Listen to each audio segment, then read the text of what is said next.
Araceli Ramos Bonilla and her daughter Alexa have been on quite a carousel ride together. They traveled from their native El Salvador to the U.S.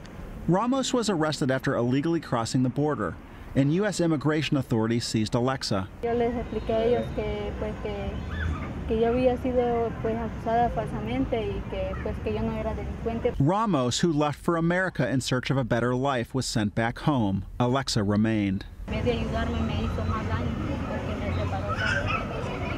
While their 15-month separation began during the Obama administration, the issue has become even more pronounced under President Donald Trump. We will build the wall. His recent zero-tolerance crackdown has left hundreds of children in detention, shelters, or foster care. It is hard enough to run the immigration enforcement system where this can happen from time to time, much less to adopt a policy where you're going to intentionally separate families. Federal officials insist they will continue to reunite parents and their kids. But an AP investigation found holes in the system that allow local judges to grant custody of migrant children to American families without notifying their parents. It becomes incredibly difficult for the parent to demonstrate that, in fact, the child is going to be taken care of and returned to a safe home if that parent is in a third country and is unable to appear before the court. Alexa's fate was decided by the courts while the little girl was staying with a foster family and her mother was thousands of miles away.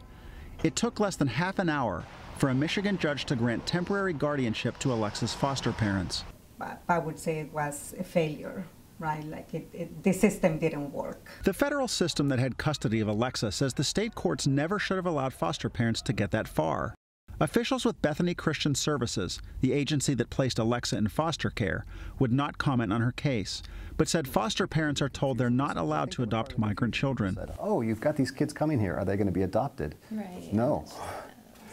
And in fact, they should be back with their families right away. But since the 1980s, Bethany acknowledged that 9 of the 500 migrant children assigned to its foster program have been adopted. The agency couldn't find their parents, or it was determined it wouldn't be safe or possible for them to go back to their families. Eventually, federal prosecutors stepped in and ordered that Alexa be sent back to her mother in El Salvador.